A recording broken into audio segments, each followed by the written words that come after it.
ഏറ്റവും പുതിയ വിവരങ്ങൾ പെഹൽഗാമിൽ നിന്ന് നേരിട്ട് നന്ദഗോപൻ നൽകിക്കൊണ്ടിരിക്കുകയാണ്. ജനം ടി.വി സംഘം പെഹൽഗാമിലുണ്ട്. പെഹൽഗാം ഭീകരാക്രമണത്തിൽ നേരിട്ട് ബന്ധമുള്ള 15 ലഷ്കർ-ഇ-തയ്ബ ഭീകരവാദികളെ എൻഐഎ അറസ്റ്റ് ചെയ്തു എന്നുള്ളതാണ് ഏറ്റവും ഒടുവിലത്തെ റിപ്പോർട്ട്. ഭീകരാക്രമണം നടന്ന ഏപ്രിൽ 22-ന് പെഹൽഗാമിൽ ഈ 15 പേരും ഉണ്ടായിരുന്നതായും അക്രമം നടത്തിയ 4 ഭീകരർക്ക് ആയുധങ്ങളും പിന്തുണയും നൽകിയതും ഇവരാണെന്നും കണ്ടെത്തിയിട്ടുണ്ട്. ഇവരുടെ ഫോണുകൾ പെഹൽഗാമിൽ ആക്റ്റീവായിരുന്നുവെന്നും എൻഐഎ കണ്ടെത്തി. അതേസമയം പെഹൽഗാം ഭീകരാക്രമണത്തിന്റെ പശ്ചാത്തലത്തിൽ കശ്മീരിൽ തന്ത്രപ്രധാന കേന്ദ്രങ്ങൾക്ക് സുരക്ഷ വർദ്ധിപ്പിച്ചു.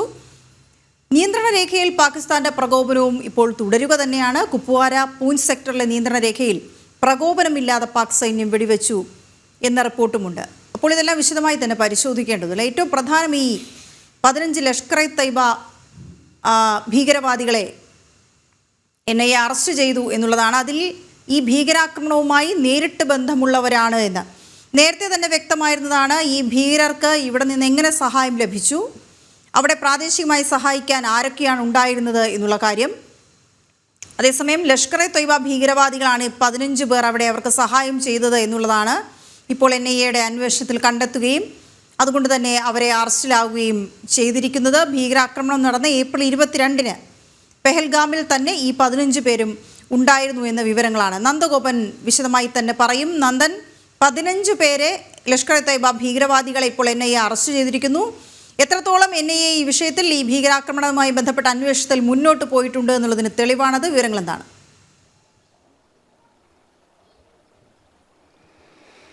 വീണ, കഴിഞ്ഞ 48 മണിക്കൂർ അന്വേഷണം ഏറ്റെടുത്ത് 48 മണിക്കൂർ തികയും മുമ്പ് എൻഐഎ 15 പേരുടെ അറസ്റ്റാണ് രേഖപ്പെടുത്തിയത്. ഈ 15 പേരും ഈ സംഭവ സ്ഥലത്തുണ്ടായിരുന്നു. അതായത് പെഹൽഗാമിലെ ബൈസരൻ വാലിയിലുണ്ടായിരുന്നു. ഈ അക്രമം നടത്തിയ 4 തീവ്രവാദികൾക്ക് ആയുധം എത്തിച്ച് നൽകിയതും അതേപോലെ തന്നെ അവരെ ഈ ബൈസരനിലേക്ക് എത്തിക്കുവാൻ സഹായിച്ചതും ഈ 15 പേരാണ് എന്നുള്ള വിവരങ്ങളാണ് ലഭിക്കുന്നത്. എന്നാൽ ഇവരുടെ പേര് വിവരങ്ങൾ ഇനിയും എൻഐഎ പുറത്തുവിട്ടിട്ടില്ല.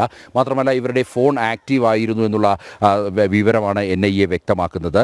ഈ ഫോൺ ഇതുകൂടി പരിശോധിച്ചാണ് ഈ 15 പേരുടെ അറസ്റ്റ് രേഖപ്പെടുത്തിയിരിക്കുന്നത്. അതേസമയം ഞാനിപ്പോൾ നിൽക്കുന്നത് ഈ ബൈസരൻ വാലിക്ക് സമീപമുള്ള ഒരു ഗ്രാമത്തിലാണ്. നമ്മളോടൊപ്പം എൻഐഎ സംഘവുമുണ്ട്. എൻഐഎ സംഘം ഇവിടെ ഒരു പരിശോധനയ്ക്ക് എത്തിയതാണ്. അതായത് ഈ അക്രമം നടത്തിയ അവർ ഇവിടെ ഈ ഗ്രാമത്തിലേക്ക് വന്നിട്ടുണ്ട് എന്നുള്ള വിവരങ്ങൾ എൻഐഎക്ക് ലഭിച്ചിരുന്നു. ഇതിൻ്റെ അടിസ്ഥാനത്തിലാണ് എൻഐഎ സംഘം ഇവിടെ പരിശോധനയ്ക്ക് എത്തിയത്. അതേസമയം നമുക്ക് ഈ പരിശോധനയുടെയോ അല്ലെങ്കിൽ എൻഐഎയുടെ ഉദ്യോഗസ്ഥരുടെയോ ഒന്നും തന്നെ ദൃശ്യങ്ങൾ നൽകാൻ കഴിയില്ല എന്നുള്ളതാണ്. ഈ ഗ്രാമത്തിൽ ഉള്ളവർ ആരും തന്നെ ഇവരെ സഹായിച്ചിട്ടില്ല എന്നുള്ളത് തന്നെയാണ് ലഭ്യമാകുന്ന വിവരങ്ങൾ. അതേസമയം അവർ ഈ അക്രമം നടത്തി ഒളിച്ചു കടക്കുന്നതിൻ്റെ ഭാഗമായാണ് ഈ ഗ്രാമത്തിലൂടെ സഞ്ചരിച്ചത്. അങ്ങനെയാണ് എൻഐഎ സംഘം ഇപ്പോൾ ഈ ഗ്രാമത്തിലെത്തിയിരിക്കുന്നത്. എൻഐഎ സംഘത്തോടൊപ്പമാണ് നമ്മളിപ്പോൾ ജനം ടി.വി സംഘവും ഉള്ളത്. ദൃശ്യങ്ങൾ പുറത്ത് നൽകാൻ കഴിയില്ല എന്നുള്ളത് വ്യക്തമാണ്. കഴിഞ്ഞ ദിവസം ബ്രോഡ്കാസ്റ്റ് മിനിസ്ട്രി ഇത് സംബന്ധിച്ചിട്ടുള്ള വിവരങ്ങൾ പുറത്തുവിട്ടിരുന്നു. ഒരു കാരണവശാലും ഇത്തരം സംഭവങ്ങൾ പുറത്ത് നൽകരുതെന്നുള്ളത്. അതേസമയം തന്നെ ജമ്മു കശ്മീരിലുടനീളം തന്നെ സുരക്ഷ വർദ്ധിപ്പിച്ച ഒരു സാഹചര്യമാണ് നിലനിൽക്കുന്നത്. ഈ പെഹൽഗാം ഭീകരാക്രമണത്തിൻ്റെ പശ്ചാത്തലത്തിലാണ് സുരക്ഷ വർദ്ധിപ്പിച്ചിരിക്കുന്നത്. ജമ്മുവിനെയും കാശ്മീർ താഴ്വരയും ബന്ധിപ്പിക്കുന്ന ഉദ്ധംപൂർ, ശ്രീനഗർ, ബാരാമുള്ള റെയിൽവേ ലൈനിലാണ് സുരക്ഷ വർദ്ധിപ്പിച്ചിരിക്കുന്നത്. ഇപ്പോൾ 119 കിലോമീറ്റർ തുരങ്കം ഉൾപ്പെടുന്ന 272 കിലോമീറ്റർ ദൈർഘ്യമുള്ള ഈ പാതയിൽ CRPF കൂടുതലായി വിന്യസിച്ചിരിക്കുകയാണ്. ബുള്ളറ്റ് പ്രൂഫ് ജാക്കറ്റുകൾ ധരിച്ച ആധുനിക ആയുധങ്ങളുമായാണ് CRPF കാവൽ. മാത്രമല്ല, ഈ തുരങ്കമുള്ള മേഖലകളിൽ കൂടുതൽ CCTV ക്യാമറകളും സ്ഥാപിച്ചിട്ടുണ്ട്. ഇങ്ങനെ കർശനമായ ഒരു സുരക്ഷാ വലയത്തിലൂടെയാണ് ജമ്മു കാശ്മീർ കടന്നുപോയിക്കൊണ്ടിരിക്കുന്നത്. അതേപോലെ തന്നെ ഈ നിയന്ത്രണ രേഖയിൽ അപ്രതീക്ഷിതമായി പാകിസ്ഥാൻ ഇന്നലെ ഈ വെടിനിർത്തൽ കരാർ ലംഘിച്ചുകൊണ്ട് ഇന്നലെ വെടിയുതിർക്കുകയുണ്ടായി. കുപ്വാര അതേപോലെ തന്നെ പൂഞ്ച് സെക്ടറിലാണ് ഈ നിയന്ത്രണ രേഖയിലാണ് പ്രകോപനമില്ലാതെ പാക് യന്ത്രത്തോക്ക് ഉപയോഗിച്ചുകൊണ്ട് വെടിവെച്ചത്. അതേസമയം ആർക്കും പരിക്കേറ്റിട്ടില്ല. BSF ശക്തമായി തന്നെ ഈ മേഖലകളിൽ തിരിച്ചടിക്കുന്നുണ്ട് എന്നുള്ളതാണ് വിവരങ്ങൾ. ഇപ്പോഴും ഈ ഭീകരർക്കായുള്ള തിരച്ചിൽ തുടരുകയാണ്. പ്രത്യേകിച്ച് ഈ അക്രമം നടത്തിയ ശേഷം ഈ ഭീകരർ ഈ കാടുകൾക്കുള്ളിലൂടെ ഗ്രാമങ്ങളിലൂടെയാണ് രക്ഷപ്പെട്ടത് എന്നുള്ളതാണ് എൻഐഎ വ്യക്തമാക്കുന്നത്. അവർ ഈ ബൈസരൻ താഴ്വരയിൽ നിന്നും നേരെ കാടും ഗ്രാമങ്ങളും കടന്ന് അനന്തനാഗിലേക്കാണ് പോയത്. അനന്തനാഗിൽ നിന്നും അവർ ത്രാൽ എന്ന് പറയുന്ന ഒരു സ്ഥലത്തേക്കാണ് എത്തിയത്. ഈ ത്രാലിൽ അവിടെ ഒരു കാലഘട്ടത്തിൽ വലിയ രീതിയിൽ തീവ്രവാദികൾ ഉണ്ടായിരുന്നു താമസിക്കുന്ന ഒരു സ്ഥലമാണ് ത്രാൽ. അവിടെ അവർക്ക് ചില സംരക്ഷണം ലഭിച്ചു എന്നുള്ളത് കണ്ടെത്തിയിട്ടുണ്ട്. ഈ ത്രാലിലെ ഒരു വീട്ടിൽ അവർ ഭക്ഷണം ചോദിച്ച് രാത്രിയിലെത്തിയിരുന്നു. ഇത് ഇൻ്റലിജൻസ് ബ്യൂറോയ്ക്ക് കൃത്യമായി വിവരം ലഭിച്ചതിൻ്റെ അടിസ്ഥാനത്തിൽ അവിടേക്ക് പ്രത്യേക ദൗത്യ സംഘം CRPF-ൻ്റെയും ജമ്മു കാശ്മീർ പോലീസിൻ്റെയും സൈന്യത്തിൻ്റെയും പ്രത്യേക സംഘം അവിടേക്ക് ഇരച്ചെത്തി. എന്നാൽ അവിടെ നിന്നും ഇവർ രക്ഷപ്പെട്ടിരുന്നു. പിന്നീട് പഹൽഗാം കഴിഞ്ഞ് പിന്നീട് മറ്റൊരു മേഖലയിലേക്കാണ് ഇവർ കടന്നിരിക്കുന്നത്. അവിടെ കേന്ദ്രീകരിച്ചുകൊണ്ട് ഇപ്പോൾ സെർച്ച് ഓപ്പറേഷനുകൾ നടക്കുകയാണ്.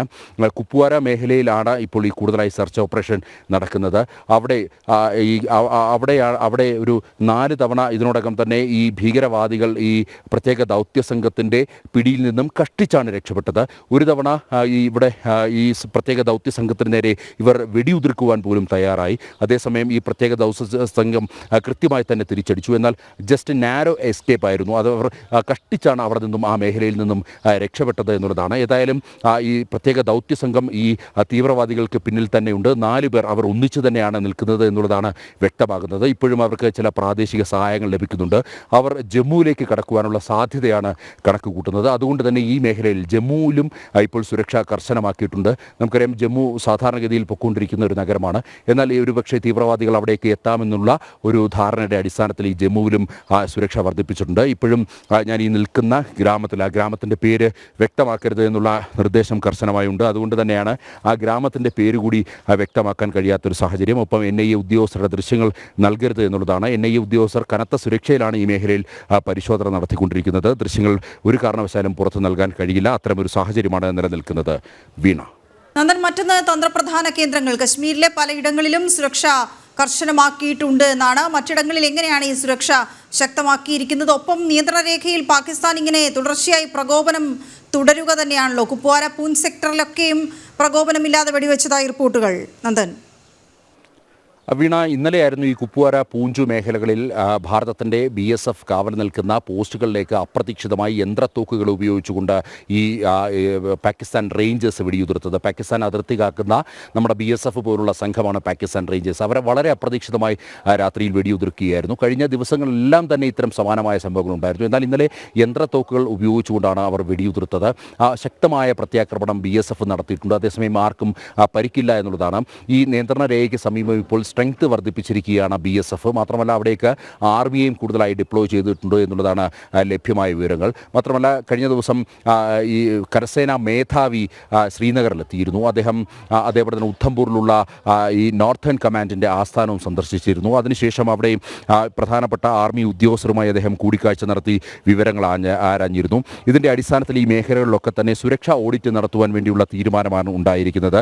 അതായത് ജമ്മു കാശ്മീരിലെ മുഴുവൻ വിനോദസഞ്ചാര മേഖലകളിലും സുരക്ഷാ ഓഡിറ്റ് നടത്തി ആവശ്യമെങ്കിൽ അവിടേക്ക് കൂടുതൽ സുരക്ഷാ സേനയെ വിന്യസിക്കുവാൻ വേണ്ടിയുള്ള തീരുമാനമാണ് ഉണ്ടായിരിക്കുന്നത്.